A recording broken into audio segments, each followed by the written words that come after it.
Good deal. Well, so excited to be here today on a Thursday afternoon and to see all of you here at South College. This is the first time I've been on this part of the South College campus, and it is absolutely beautiful with the magnolias and everything out there, and just appreciate them allowing Ethra to use this facility, and just appreciate their hospitality. As Aaron said, I am Laura Brown, and I am General Counsel for the Tennessee Commission on Aging and Disability. So what is the Tennessee Commission on Aging and Disability, right? We are part of state government, but we are not a department. So we're not big enough to be a cabinet level department and have a commissioner. But there are about 30 strong of us in Nashville. And what we are is we are what's considered the designated state unit on aging, okay? Just what that designation means is we receive all the federal funding under the Older Americans Act, and we spread that across the state through the 9 area agencies on aging and disability. Ethra, AAAD being one of the 9, the one here for the counties in the Knoxville area. So that's what we do. We run all types of programs. We have a public guardianship for the elderly program. We have a Medicare information program called the State SHIP program. We have a nutrition program. Some of the nutrition folks are here. The Long-Term Care Ombudsman program comes through the Tennessee Commission on Aging and Disability, or TCAD, so we don't have to say that big long name. And Thomas is here. He's part of that program, and he works with Ethra and provides those services in this area. Sort of like Aaron, I'm going to miss some of them, so folks are going to get upset, but we just have a lot of different programs geared for folks age 60 and over, and some of the programs are geared for adults with disabilities as well. We also run what's called the Title IIIB legal program, which is one of the programs that I'm in charge of, that provides free legal services to folks age 60 and above. It's not means tested, but if an elder has an issue or a concern, they can go through one of the providers in the area and receive free legal services. As Aaron stated, elder abuse is a topic near and dear to the Tennessee Commission on Aging and Disability's heart. About 5.5 years ago, we got a new director. Jim Schulman is our executive director, and elder abuse, neglect, and exploitation is something that's very important to him, and we have had an increased focus at the Commission on Aging on the issue of elder abuse. We're going to take a little walk through history. I know history Thursday afternoon doesn't sound like a lot of fun, but it's kind of important to understand how we got to where we are now, and some of the programs and some of the recent legislative changes that have happened around elder abuse, because it all started from a lot of work by a lot of different people, but something called the Tennessee Elder Abuse Task Force is probably the biggest thing we can point back to and say, because of this task force and because of some other events in the state, all of this attention was brought to the topic of elder abuse, neglect, and exploitation. And when I say elder abuse, neglect, and exploitation, I'm generally encompassing vulnerable adult abuse, neglect, and exploitation as well, okay? It just gets kind of bulky and unwieldy to say when we add both, but just understand that I mean, you know, looking at those 18 and above with a physical or mental disability who need some help as well. All right, so any questions so far? I like to be really informal. If you have a question, just raise your hand. It works much better if it's sort of a back and forth. Just let me know if there are any questions, concerns, comments along the way, okay? If something's not clear, if you can't hear me, if I'm talking too fast. I grew up in Pennsylvania, sorry about that, so I tend to talk really fast. And it's also my goal to get you out of here before 3, okay? So give you a little bit of your time back, a little bit of your day back on a Thursday.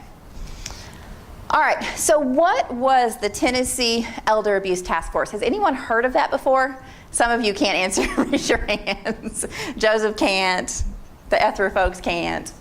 Anyone outside of Ethra or the Knox DA's office with their grant heard of the Tennessee Elder Abuse Task Force? Not really? Okay, so you have, great. Good. So we're just going to talk a little bit about that task force and follow it through its longevity, its life, and then what happened afterwards. It was created in 2014. So that seems like a long time ago. In some ways it seems like it was 20 years ago. In some ways it was just yesterday, right? What this was, it was a study. It was a piece of legislation that was introduced in the Tennessee General Assembly that said, we recognize that elder abuse is a problem. Therefore, we want everyone to get together and kind of look at it. We're going to put a task force together. We're going to put a couple of legislators on that task force. We're going to put some other state agencies on that task force. We're going to look at this problem and see what's going on in the state of Tennessee.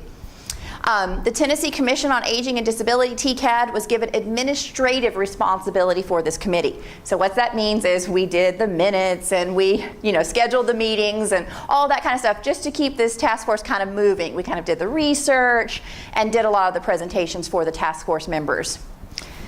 The task force was told to meet for a year, and then they were supposed to come up with a plan to submit its findings, recommendations to the governor and the General Assembly in the form of a state plan to combat the abuse of elder persons and vulnerable adults. So that was the goal. That's what the task force was supposed to meet and what they were supposed to do over the course of a year. Members of the task force, Senator Todd Gardenhire was on the task force. Representative Dale Carr from your area was on the task force. Senator Douglas Henry was sort of an ex officio type member for us while he was still able to attend the meetings, and he attended as many meetings as he could. He passed away not that long ago, so it was really kind of a special time for us to spend some extra time with Senator Henry before he became too ill to participate. And what's good to know there about Senator Henry is he is the individual who sponsored the original Adult Protective Services legislation here in the state of Tennessee. So it was really very meaningful to him. Adult abuse, elder abuse is something that was very near and dear to his heart. So it was just kind of meaningful to him to see all of his attention being focused on an area that he'd carried for so many years. When the APS legislation was introduced in the 70s, it wasn't always that popular, but he did fight the good fight and get that legislation entered and passed. Renee Bouchelon, who is the Director of Adult Protective Services, we had representatives from the TBI. Norman Tidwell was on this task force. Marsha Anderson from Financial Institutions. Elizabeth Reeve from Disability Law and Advocacy Center. Sally Pitt, and Commissioner from Commerce and Insurance, and also a district attorney from the district attorney's office. So a broad range of folks who are all very involved with elder abuse were on this task force. So they started meeting. They had, a number of meetings after the legislation became effective in July of 2014, had some meetings that are late summer, early fall, and then felt that they could not come up with a report by the deadline, which was January of 2015.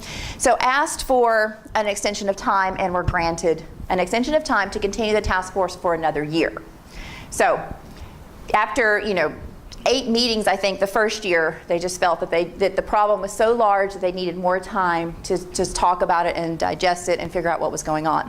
So extending legislation was introduced by Senator Crow and Representative Carr, and Senator Crow is up in Upper East Tennessee, the Johnson City area, asking that this task force be continued for another year. Kind of unusual. Most legislative task forces, they begin and they end according to their legislation. To actually get this passed just kind of shows us how much our legislature and General Assembly was wanting to see this report and to look at this issue. So the extension was the plan had to be submitted no later than January 15th of 2016. So they continued meeting. A draft was produced of the report, including recommendations. All the members worked on that. The report was submitted prior to January 15th. Actually, I think it was submitted on January 15th of 2016. So it was submitted on time. There was a lot of information in that report, but for the purposes of our discussion today, what we really want to focus on are the recommendations that were included in that report. Okay, so there's some background information about elder abuse and what other states have done and research that other states have completed. In the task force report, there were 8 recommendations. One was that the Department of Health establish an intra-agency adult protective services working group to examine and explore all allegations of financial exploitation. Right now, the Tennessee law says APS can look at financial exploitation, but only if certain conditions and criteria are met. The funds have to be governmental funds, and it has to be done by a caregiver. And we're one of the few states that still have those restrictions on adult protective services investigating elder financial exploitation or vulnerable adult financial exploitation.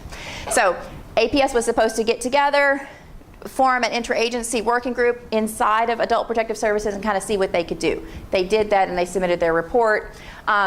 Last I heard, it was kind of stalled as far as what was going to happen, but they did complete their requirement there. The second thing that was recommended was removing imminent danger from one particular portion of the Adult Protective Services Act, and that was actually removed. The statute, those two words were removed from the statute, and the statute no longer requires that imminent danger for this one particular area of Adult Protective Services investigations.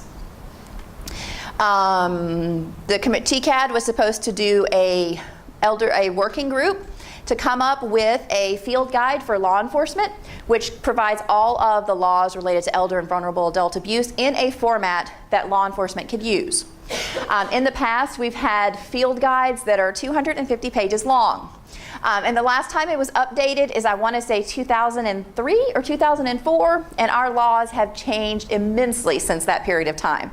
So one of the recommendations and one of the impacts that the task force felt that could continue and live on after the task force ended was to revise that document, get it up to speed, and also check with law enforcement to see what type of format they want this field guide in. And we'll talk about that as we get to what's going on now.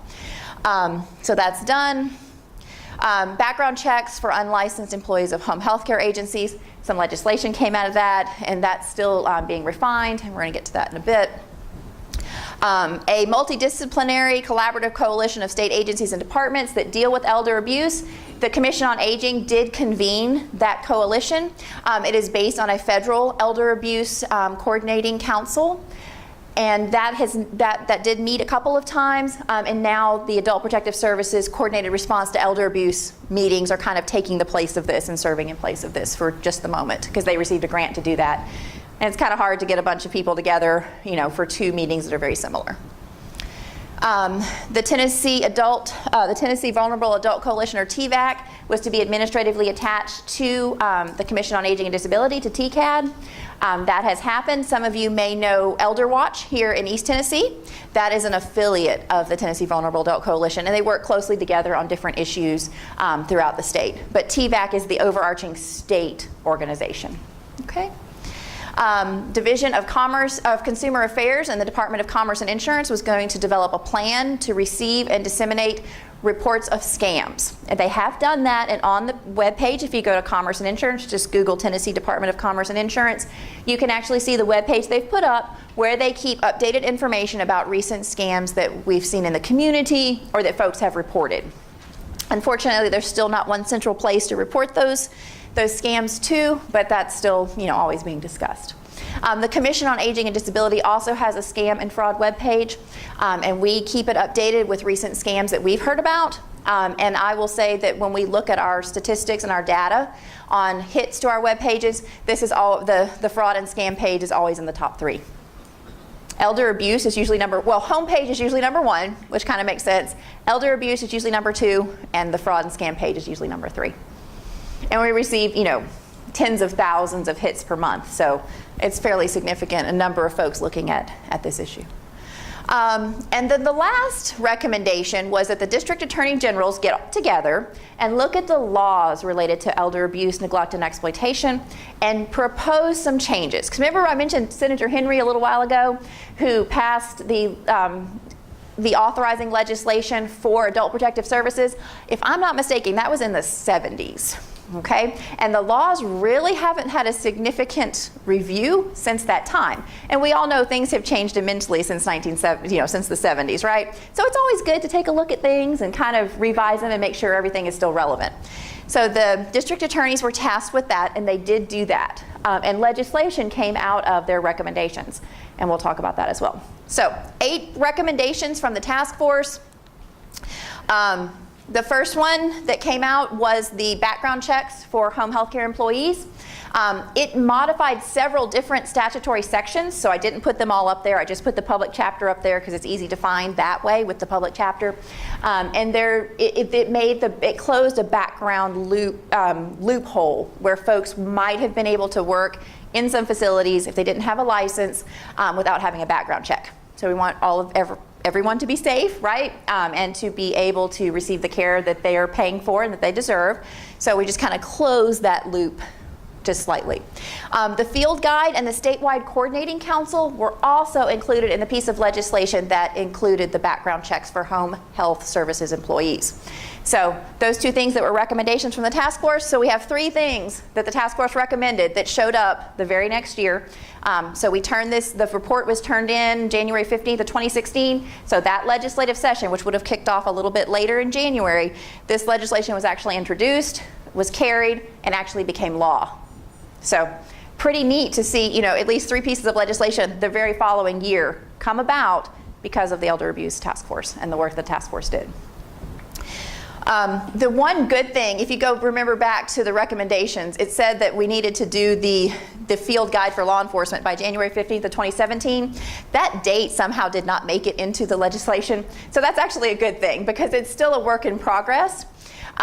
It's still being worked on, but when talking to law enforcement, and this is a good time to talk about this one, law enforcement did not want a 200-page manual to put in their cars. That we had so many shakings of heads and saying, no, no, no, this is not workable. We have to look, and it's just too cumbersome. So what we're doing and what we managed to find funding to do is actually to produce an app. So all of the laws related to elder abuse and neglect and exploitation would be on the app, along with some screening tools for law enforcement. They go out there, do they know that elder abuse occurred? Well, do we have some guiding questions that they can click yes or no on?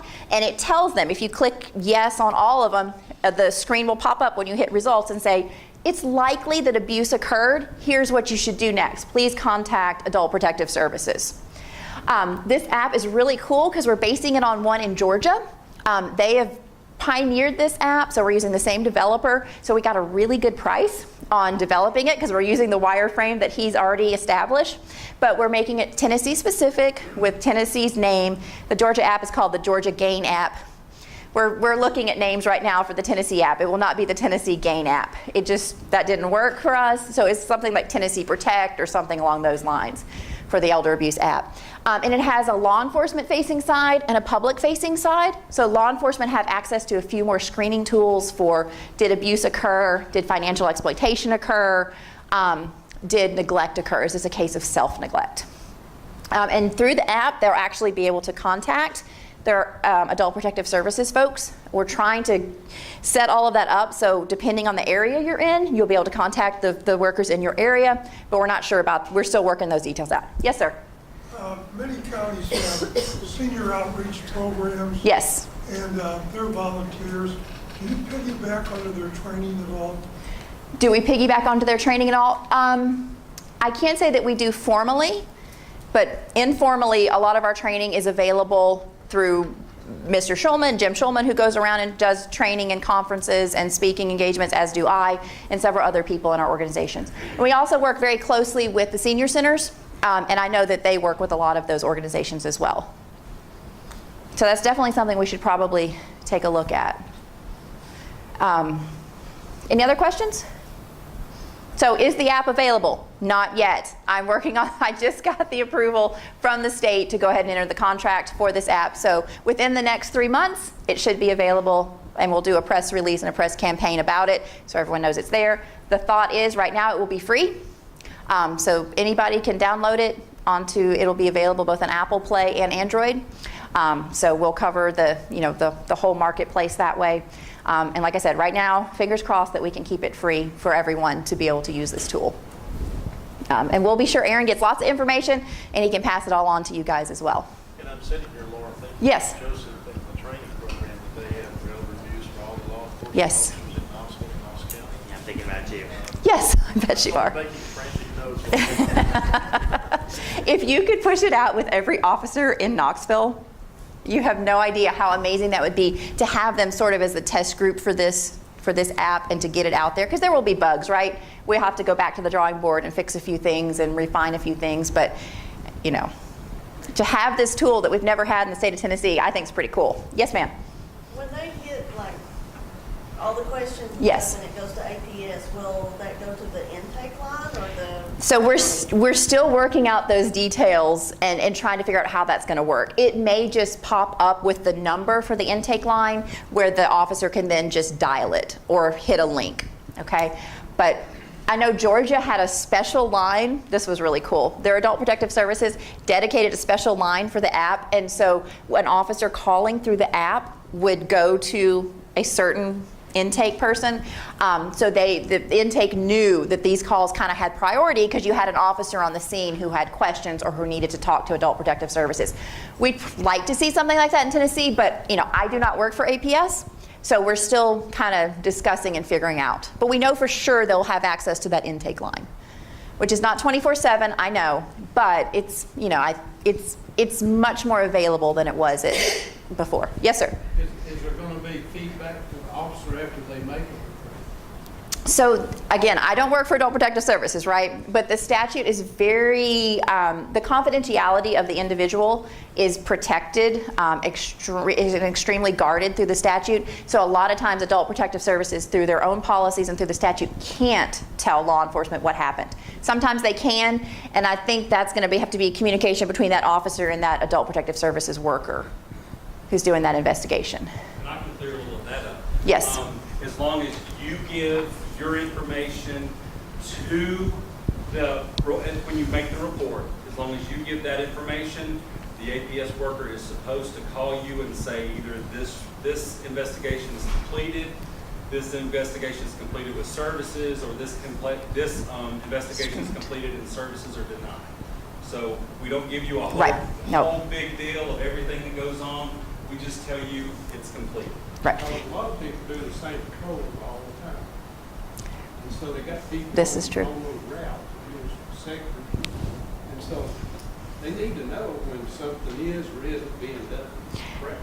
Right. And Adult Protective Services right now has a coordinated response to elder abuse task group going on. So that's definitely something I'll bring up next time I'm at one of those meetings and just mention to them, law enforcement has indicated that just hearing that the investigation is complete is maybe not enough information. And is there anything that can be done? Like I said, I can't speak on behalf of Adult Protective Services, but I know they statutorily cannot give out a lot of details. And that APS task force, that at this point is kind of taking the place of the statewide CCR entity? It kind of is, because it's the same people, and we thought it was really duplicative to try and get everybody together. It's hard enough to get them together for Adult Protective Services with their grant. Their grant will end, I want to say next August. So at that point, then the statewide coordinating council will pick back up and invite more folks to the table to continue the discussion on elder abuse. Yes, sir. Now, kind of like what he was saying about coming back out there, is there a way to list in the app whether it's completed or whatever it is, showing that, there has been repeated calls, inquiries or whatever? I don't think through the app, because the app won't be linked to the Adult Protective Services intake. It would just give you an option to be able to call them, but it won't be linked to the Adult Protective Services database. That conversation might need to happen between intake and the officer. Just ask. And intake may say, yes, we see that there have been 6 complaints filed in the past 6 months. Maybe. I don't know. Okay. Yes, sir. Would the app be of benefit to family medicine, gerontologists, other health providers? We already have the requirement of the posting of the sign Yes. at pharmacies, so would it be beneficial? We believe so, and we believe the Georgia app is being utilized by medical care professionals as well. It's just really good to have the statutes at your fingertips. Do I know this is elder abuse? Yes, I can look up the statute. It's easy to find. I can go through a few yes/no questions, and the app will tell me through the screening tool that yes, this is elder abuse. And if it is, I as a medical professional have a duty to report, and I can report right here. It can help me do that within, a minute, as opposed to going to get a book, looking up a statute, trying to find a number. I have it all at my fingertips. And everybody has I won't say everybody has a smartphone. Most folks have a smartphone, right? So in officers, we've talked to the TBI, we've talked to local law enforcement, we've talked to everybody. They all have smartphones. They'll also be able to use it on their computers. Some officers have computers in their cars. So either way, it'll be accessible to those frontline frontline personnel. And also emergency personnel, there's not a limit on the number of licenses or the number of users we can have. So EMS, anybody that wants it will be able to go and download it. Okay. So that was another really cool thing that has arisen out of the Elder Abuse Task Force and out of the following legislation. Any other questions about that? I'm so glad the app has caused so much interest. Yes, ma'am. So when you say all emergency personnel, fire, paramedics, police, everybody? Whoever wants it, we will give them the code to activate the law enforcement, the frontline personnel side of the app. Absolutely. How do we make this a requirement? That is a good question that I do not know the answer to. It would be wonderful if we could make it a requirement that every law enforcement entity had to have this downloaded on X percentage of, phones or computers. We are working through the APS Coordinating Council with the folks in charge of the post requirements and things along those nature. So starting conversations with those folks once we get a little closer to being able to roll this out are in the works and are planned. But we'd love to make it required. I would be happy if 1 million folks downloaded it, right? It's not going to cost me the state anymore if 1 million folks download it or one person downloads it. So the more we can get this out, the better we're going to be. Yes, sir. One more question. Sure. So who has the administrative duty of the app? Like when the laws have been updated, do they know yet who would make sure that's up to date? We do, and that's a very excellent question. The Commission on Aging and Disability will be that administrative entity. We will have the back access to the it's basically the programming side of it, and we'll be able to update those laws as they change. And like, so if new legislation comes into effect in July, Yes. and if you all have a couple months to know that, would you have it ready at that point, or might it take a little bit more longer? The goal is once it becomes effective, the laws would be changed, and so the officers looking at that app on July 1st would have the new laws in front of them. That's the goal, okay? And we will have that administrative access. So that's a really cool thing. We don't have to wait on a developer to take 3 or 4 months to get those changes made. All right, cool. I think we're on the right path with the app. I'm going to skip that for a second. Another thing that came out of the Elder Abuse Task Force was something called SJR 678. That legislation passed 2 years ago? Yeah, because we traveled last summer.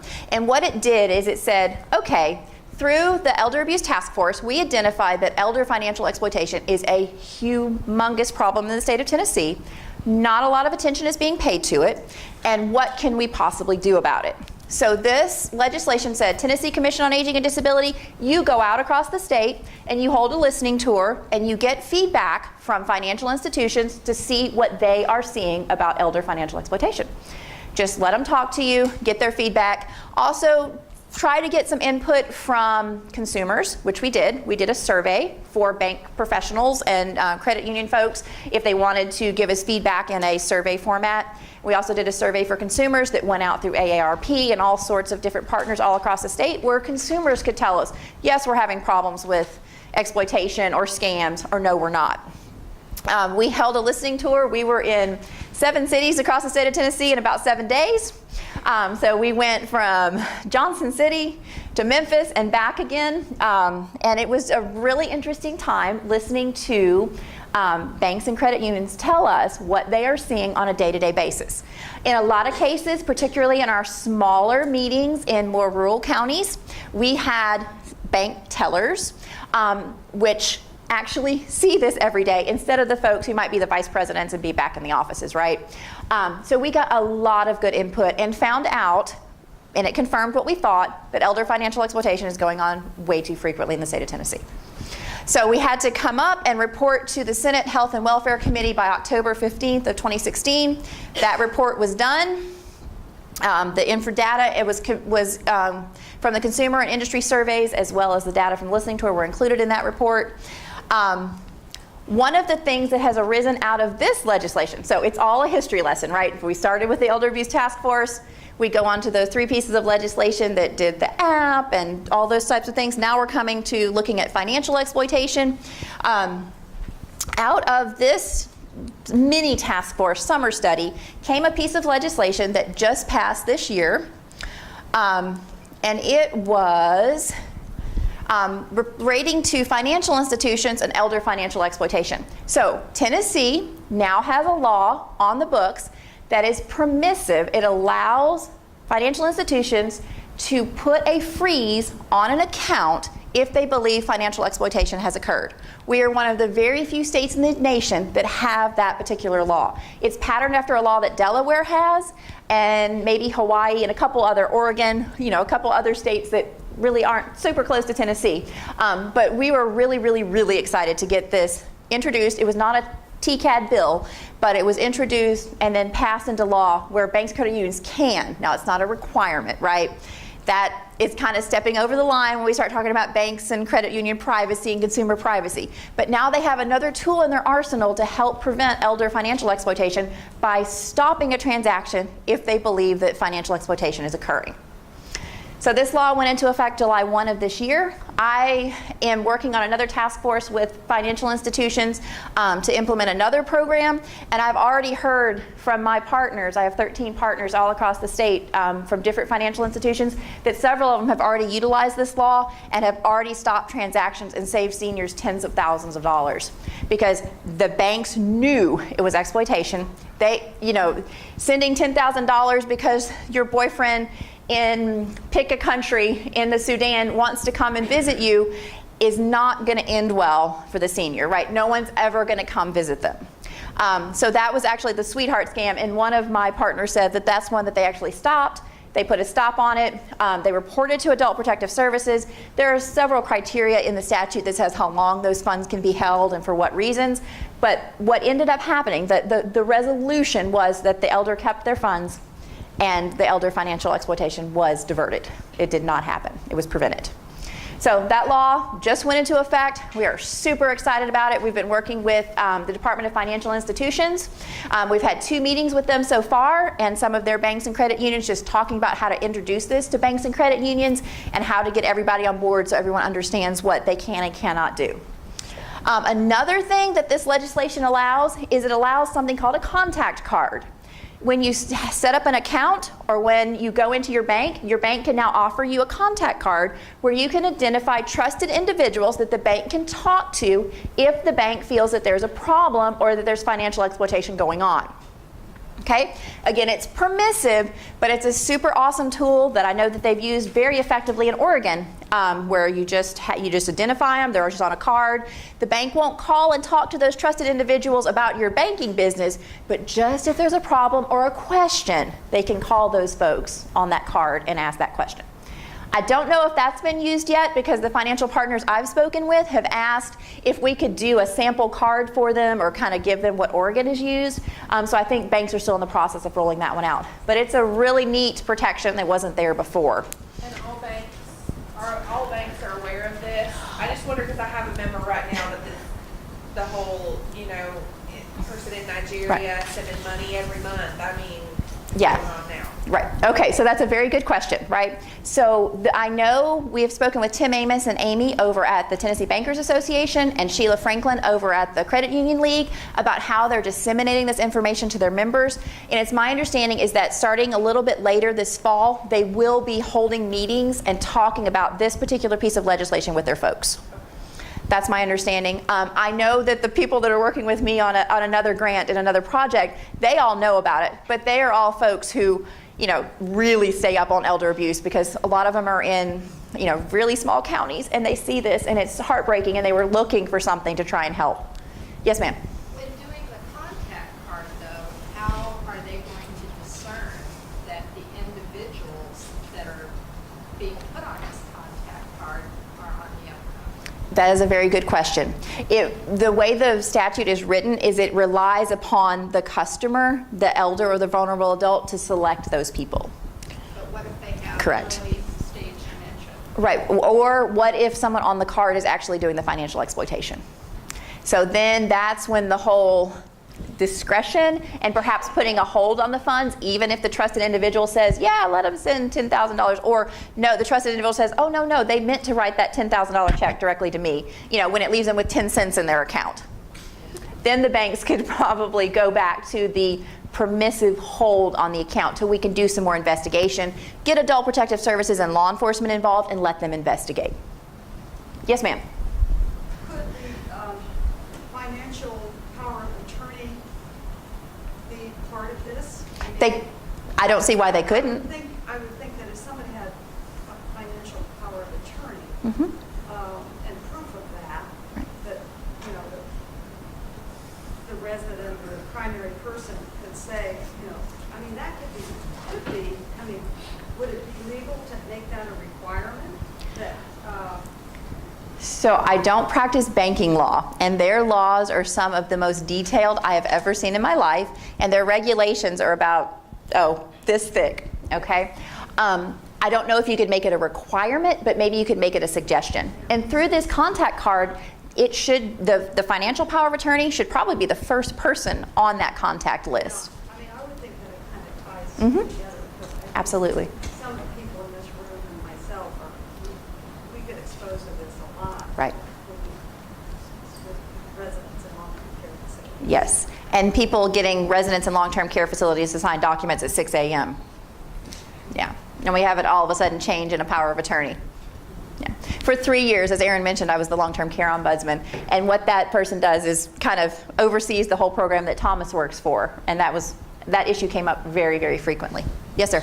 It's so exciting, just real quick, so exciting to see two of the major things that came out of the financial institutions at the ground level. Yes. Being able to freeze and being able to get an additional contact Yes. name or number Yes. actually wound up in the law. I mean, this is solid territory. It is absolutely solid territory. And guys, you have to understand, right? We are in Tennessee. We take our our freedoms and individual liberties very seriously, right?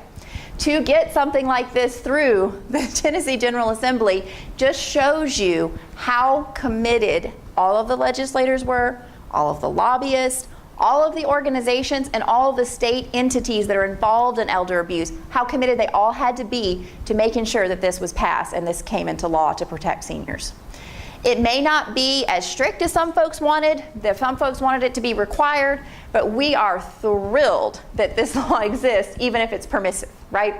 And it does give the immunity that the banks and credit unions were looking for if they take action and it turns out there was no abuse, or if they don't take action and it turns out that there was financial abuse. It gives them some immunity from liability, which is only fair, right? Your teller or your frontline bank staff only has a limited amount of information to work with, a very short period of time within which to make a very serious decision.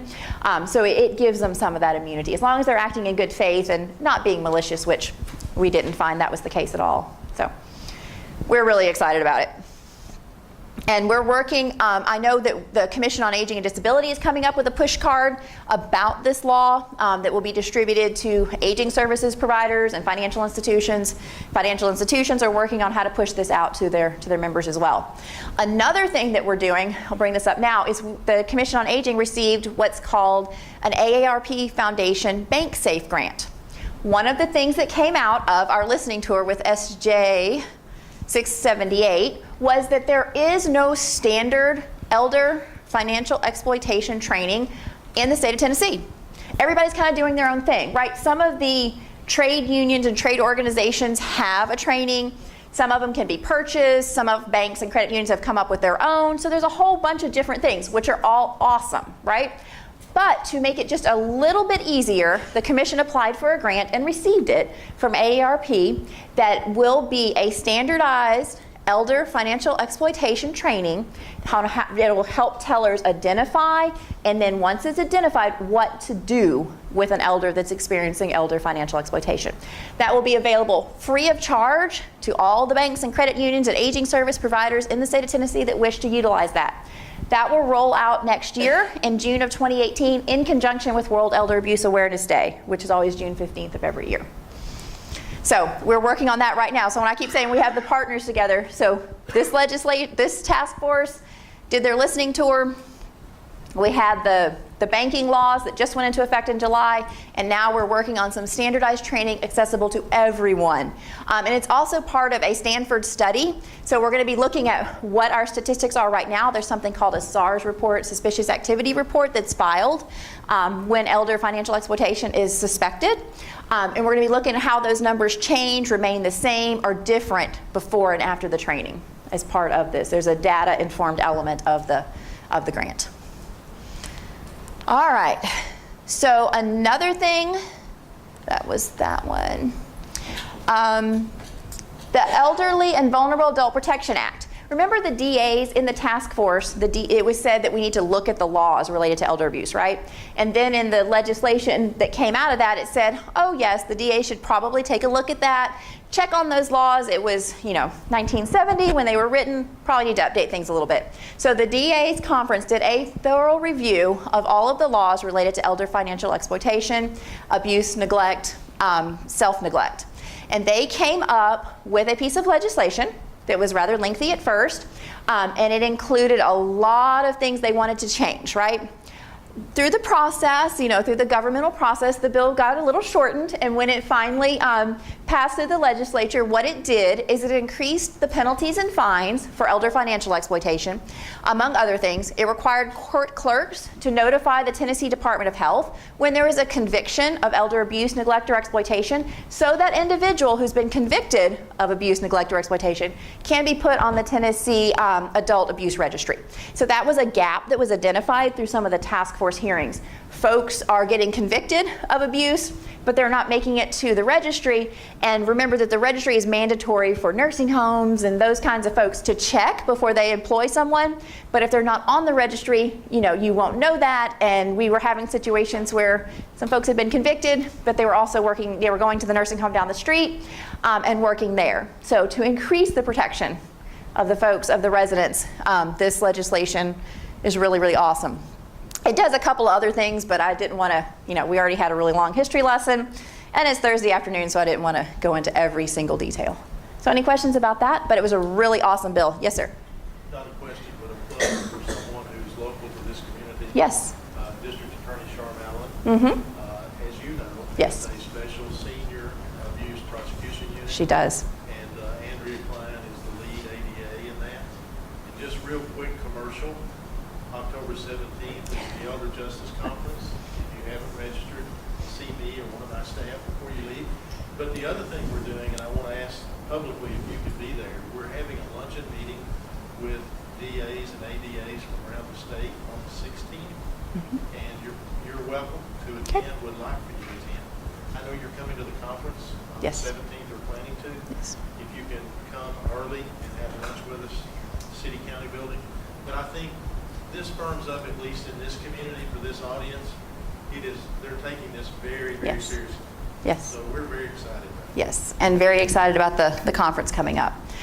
One other thing I wanted to mention, it's a great segue, Aaron, because I wanted to talk very quickly about something that didn't necessarily arise directly out of the Elder Abuse Task Force, but has had a huge impact, and that's what's called the Vulnerable Adult Protective Investigative Teams, or the VAPIT teams. Okay, so it can't be traced directly to the Elder Abuse Task Force, but the Elder Abuse Task Force folks like to think that maybe some attention was brought to this issue, and this idea came about where we would have the DAs, law enforcement, and adult protective services all get together to discuss APS intake referrals that may have been investigated or screened out. It's to bring another set of eyes, and several sets of eyes, to cases of elder abuse, neglect, and exploitation, where we get everybody in the same room and we can kind of talk about it. We have confidentiality forms in place, and everybody can kind of have an open and free discussion.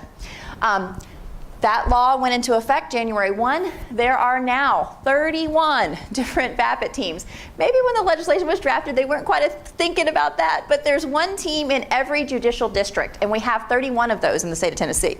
So every district attorney is responsible to form one of these teams and to keep it running and keep it meeting. I know that the DAs and Adult Protective Services are kind of working on some standard policies and procedures on how the meeting should go and what we should talk about.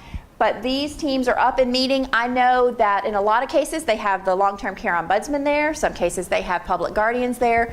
They have just various aging service providers. So more eyes, more people getting resources to seniors who are in need and who have suffered from abuse.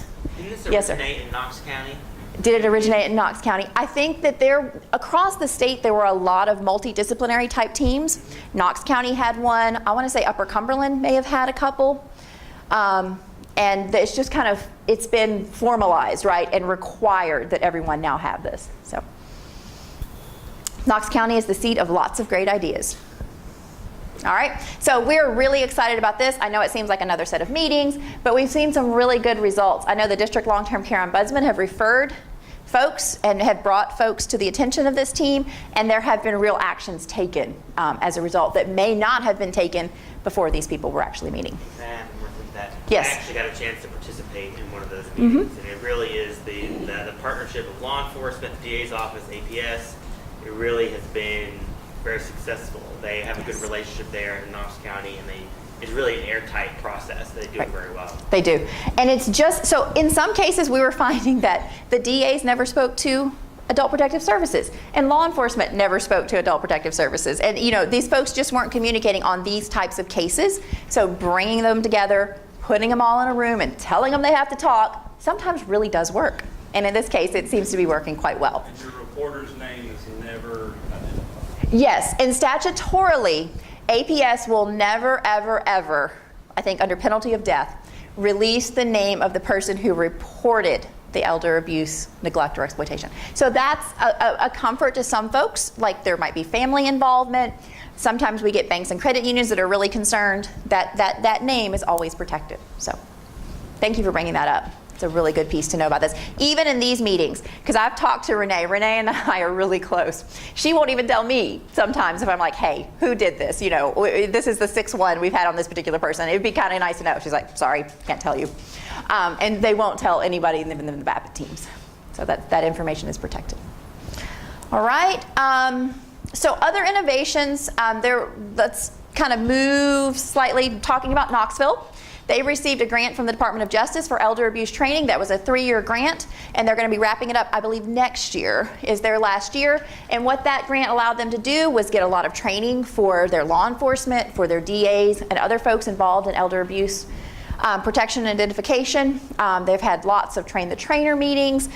You guys said you were going to train every single officer in Knox County, is that right? That is the plan, yes. It comes out to about 877 officers. Right. If we get everybody. But, because of retirements and retention. So it won't be quite that number probably, but it'll probably be close to 800. So close to 800 officers in the Knox County area have been trained on how to identify elder abuse and then what to do once they identify it. Absolutely amazing. Several other counties across the state of Tennessee have received that grant, but you guys were the most recent ones, and the ones that actually committed to training all of their law enforcement staff. I don't think anybody else committed to that. So that's... We were one of the few around the country who have kudos. Even close to 800. Typically it's about 300, 400. It's always cool to write a grant and say you're going to do all these cool things, and then sometimes in the implementation you get to be like, okay, that was really ambitious. But kudos to Knoxville in that they are still pursuing that uber ambitious goal of training all of their law enforcement personnel and a lot of their DAs. And some of your judges too, right? Yes. Yep. Okay. So the Tennessee Commission on Aging and Disability received a Model Approaches to Statewide Legal Assistance Systems grant, not completely focused on elder abuse, but what that's going to do is going to allow us to implement a toll-free senior legal hotline in the state of Tennessee. That will be rolling out in late October, beginning of November. Anybody over age 60 who has a question will be able to call one number, hit 2 on the keypad to talk to an attorney if they have a question. And that system will also connect them with a referral matrix that we have who will get them what's called extended representation if they need someone in person to meet with them or to help them with a legal issue that they have. So there's already free Help for Tennessee where folks can call a 1-800 number and talk to a lawyer. This will be focused specifically for folks age 60 and over, and the attorneys answering the phone will have very in-depth elder-related training on issues that we find are very important to elders. Housing. We get lots and lots of calls about housing, landlord-tenant issues, some family issues. We get lots of calls sometimes about family issues. We see more grandparents raising grandkids and how to make all that work. Powers of attorney comes up every single time. We've done a survey across the state. We had over 1,000 folks age 60 and above complete our assessment just to tell us what they wanted to see through this senior legal hotline, and we're using all of that data to inform what we do and what we train our operators on. I've already talked about the AARP Foundation Bank Safe Grant. And the newest thing, though, is the Commission on Aging and Disability in conjunction with stakeholders and our Office of Criminal Justice Programs in the state of Tennessee will be implementing a new program for elders and vulnerable adults who've been victims of crime. And that program will provide direct services to those folks. So for the first time, we have a program for victims of crime, elder and vulnerable adults, so 18 and above, mental or physical disability, or folks 60 and above who can access some services through federal funds. So this is devoted solely to that particular population, and we've never really had that. We've kind of gotten to that with some domestic violence funding through VOCA and things like that, but this one is one of the first in the nation, and we'll be rolling it out here in Tennessee. Latricia Miner is here with me from the Commission on Aging and Disability. She just came on board with us about 3 weeks ago, and she will be working with all of the area agencies to get that program implemented, and we're just super excited to get that rolling and off the ground. So those are just a few highlights. There's a lot more going on in local areas, and I mean no offense to not mention any special projects, but just trying to give everyone kind of an idea of what's going on a state level and just locally as well with the Knoxville grant. Any questions, comments, concerns? No? Yes, sir. Legislative agenda for January. So that is something that we are working on. Since we are not cabinet level, ours does not have to be rolled up in the governor's bill, which is good, right? So we get a little bit more time to kind of see what we want to do and then kind of see what needs to be done. I know there are a couple of statutes that we may go back and look at to kind of tweak a few things that maybe ended up through the process getting reworded slightly and those types of things. But another thing I forgot to mention is we're looking at the Public Guardianship for the Elderly program, and that arises out of the Elder Abuse Task Force and talking about guardianship and conservatorship. Public Guardian for the Elderly program is a program that is state funded. It is administered by the Commission on Aging and Disability, and in ETHRA there is a public guardian for the elderly, Lynette Edwards, and she gets appointed by the courts in her counties to make decisions on behalf of folks who can no longer make decisions for themselves. Okay? She can't file the petition seeking to be appointed as the conservator. Someone else has to do that, asking for her to be appointed. You would think that the services all across the state wouldn't really be needed, but our caseload runs well over 400 every single year. And there are only 9, maybe 10, depending on the day, right? There are usually 9 district public guardians across the state of Tennessee, 1 in each area agency on aging and disability. So some caseloads are as high as 60 and 70 of folks who need someone to help them make financial and healthcare decisions. We are doing a summer study on that. That's why we were here on, Monday. Sorry, weekdays are kind of flowing together. We were here on Monday to hold a public forum. We're doing a listening tour like we did with the financial institutions. For everyone who has any comments or suggestions about the Public Guardianship for the Elderly program, how it could be improved, how it could be changed, how it could be modified, just to come. We met over at Aaron's offices. He graciously let us use his conference room. And a lot of folks came and just offered their input. A lot of folks from APS were there because APS sees this all the time. They can't they can't make financial decisions on behalf of someone, so they often refer people over to the District Public Guardian program. And when those programs start getting full and can't take any more people, we don't have a place. Tennessee doesn't have a mechanism in place to kind of help them at this point. So the requirements for the Public Guardianship program is someone is 60 and above, and they have no one ready, willing, or able to make decisions on their behalf. So no family member who's willing to step in, or no bank or corporation. Sometimes if you have a lot of assets, banks or corporations will serve as your conservator. But for those folks that don't have anybody and what we call unbefriended or sometimes elder orphans, this program is immensely, immensely helpful. Keeps them independent a little bit longer. Some of them live in their homes, some of them live in facilities, and just kind of helps make sure they don't fall prey to financial exploitation. It is the program of last resort. So that means that we've tried to find a family member who doesn't have a felony record who might be able to be the conservator or guardian. Or we've checked with banks and credit unions. But it's the program of last resort. Sometimes judges get 2 family members fighting, and they're both filing competing initial petitions for conservatorship. The judge, we've seen a lot of times, just throws her hands up and said, forget this. I'm not going to deal with both of you fighting because you're going to be in my court every single month from here till until the person passes away. So the judges will just, on their own volition, appoint the public guardian to kind of come in as a neutral third party, make sure everybody has visitation, and no one is disrupting or harming the resident. So it's an interesting program. I get to help our new public guardian for the elderly, James Holmes, from the legal aspect. So he and I work together a lot on that program. So any other questions? Yes, ma'am. Well, I was just going to make a comment that it should also be noted that the guardianship program and long-term care ombudsman program, that Lynette and Thomas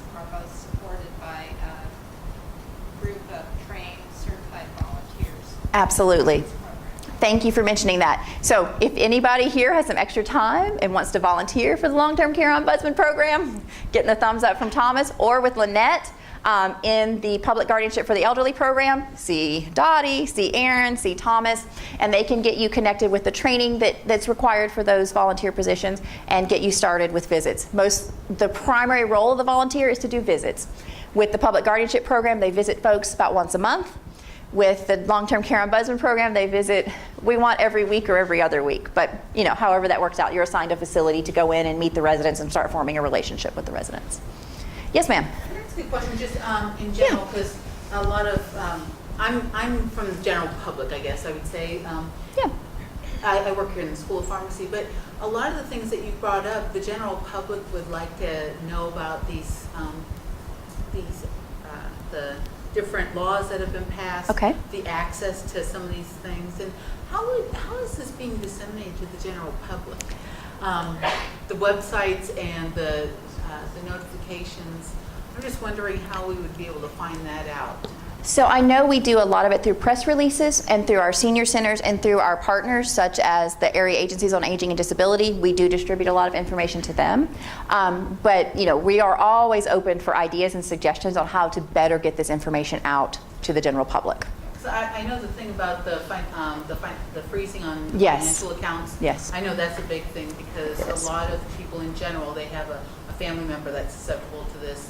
Right. And knowing about that would be a great thing. We are working on a push card for the general public about that law that says this is what banks and credit unions, based on this legislation, this is what they can now do. That is in draft form. We hope to have that soon, but that's one of the ways. We do a lot of PSAs, not a lot, we do some PSAs with public television stations who then send them out, like the Ombudsman Program. My third day on the job, or first day on the job, I don't remember, my boss put me in front of a camera at the public television stations. I didn't even know my own phone number and didn't know where my office was located. It's like, congratulations, you get to do a commercial on your program. I don't even know what my program is supposed to do. So, we learn quickly and trial by fire. So we are trying to incorporate more of those types of things into our public outreach. But like I said, any suggestions are welcome. We do a lot of speaking. We do a lot of outreach to senior centers. I think I've spoken every single day this week to a group. So. And one of the things we're doing with this presentation and this series is we're actually video recording it, and we're editing it, making it available to any group on our web, et cetera, So thank you for bringing that Yes. up. We're trying our best with these training sessions, and with the internet, with the video, to get the word out. Because I hate to admit this in front of our general counsel, but there were things that Laura covered that I didn't quite understand either, and I've been kind of deep into the weeds on a lot of this. So we're very, very appreciative. I don't want to cut off any questions. Nope. The questions have been phenomenal. Yes, and I know thank you. From the speaker standpoint, you love folks who are asking questions, because one thing, they're listening. Right. And another, you get to cover things that you might miss in the presentation. Any other questions? But I just wanted to say it's phenomenal today, Laura. Thank you. Oh, you're welcome. One more question. Yes, sir. I've got two. Absolutely. No limit. Number one, is $10,000 the limit on bank freezing transactions? No, it is not. That was just an example I used. Sorry, there's no, Less. it could be less, it could be more, it could be any amount of money that the bank believes is being exploited from that elder. Number next, I guess. Yes, sir. On the application, I'm really into that application. Oh, yeah.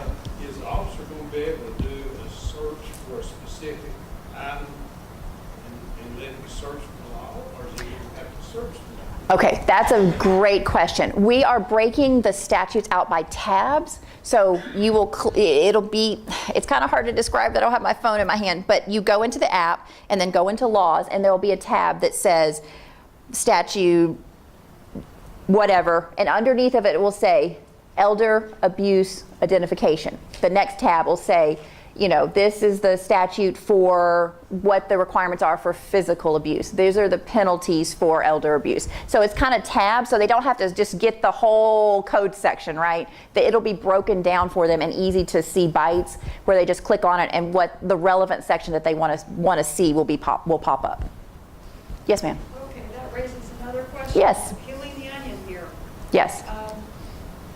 from his question. It seems to me, at least from my training, that if someone observes abuse, they're required to call. So I don't have to look up a statute to find out any, or if I'm not an officer, Right. I'm a volunteer.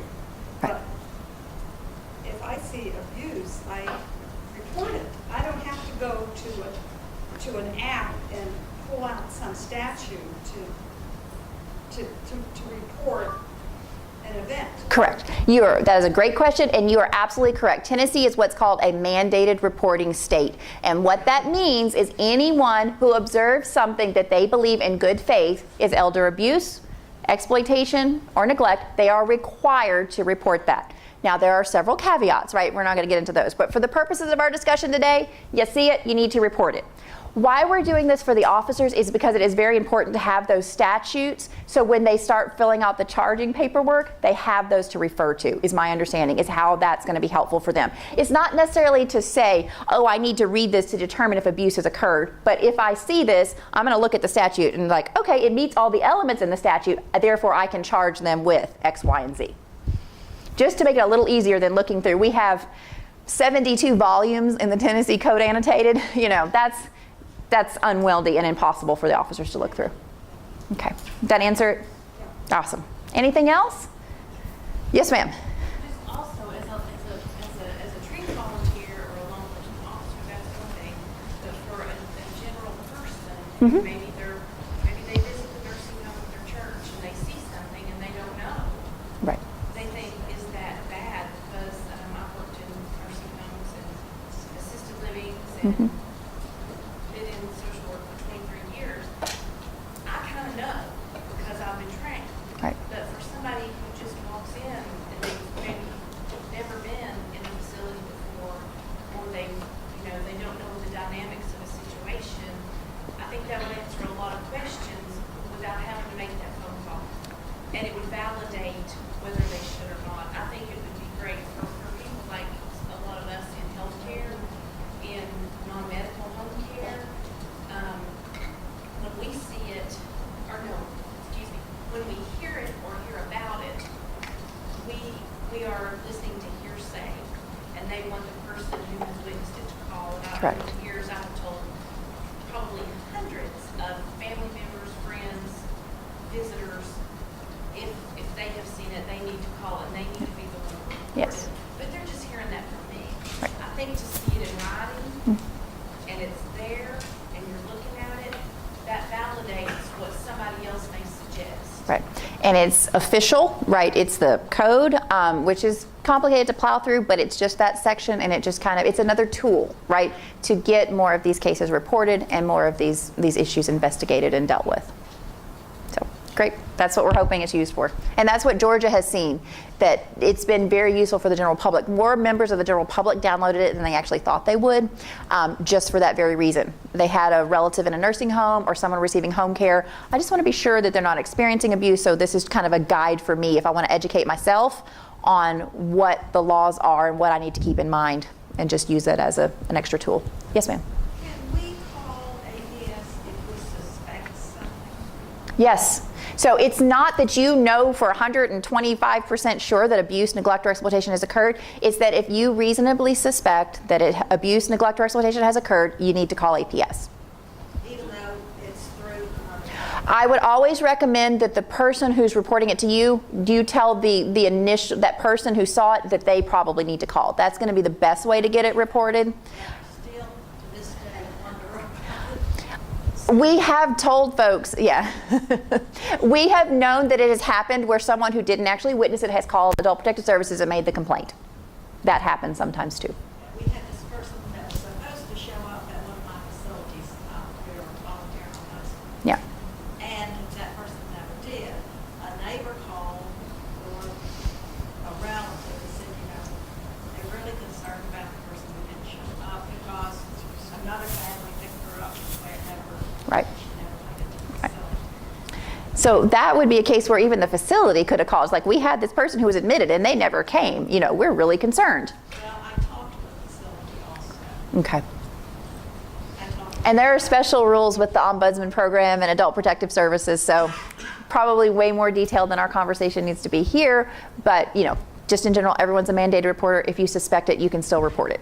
Just give as much information Yes. as you possibly can. Yes. Please don't make them like, I think abuse happened to a person, right? They need something to go by. And that brings up another thing. Mhm. The number that we give them is that unattended 24-hour hotline. You can also do it online. I was going to say, there's an online option now. There's a fax. Yep, and there's a fax.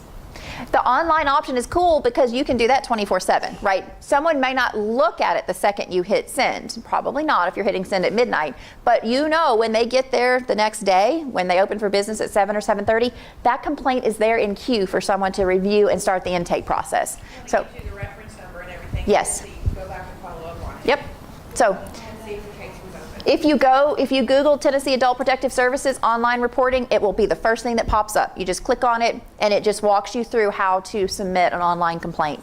It has been a really valuable tool, and it's my understanding that APS is getting more and more of their complaints through the online reporting instead of the calls haven't necessarily gone down, but the online reporting has gone.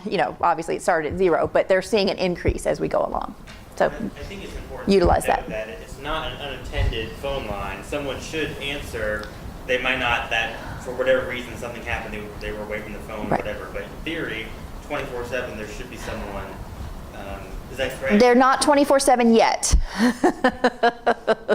Work in progress, yes. And Renee would kill me if I said anything further, but it is a work in progress, and I think the eventual goal is to be 24/7.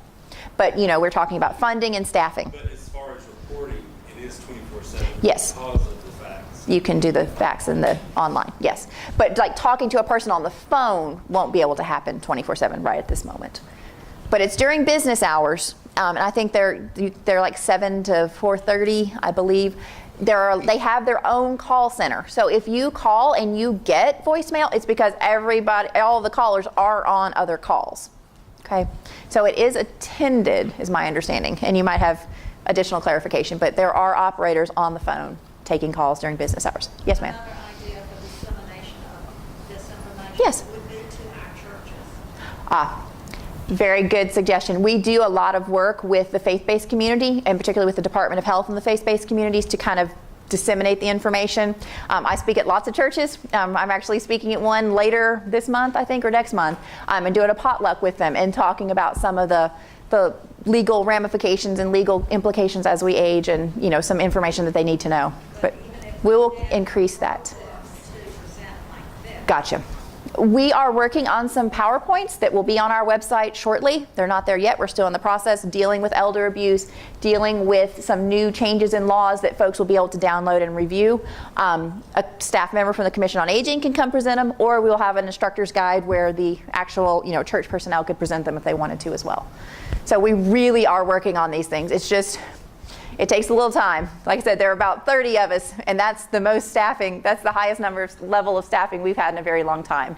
Anything else? You guys have been amazing. Thank you for your attention and for all of the wonderful questions and suggestions.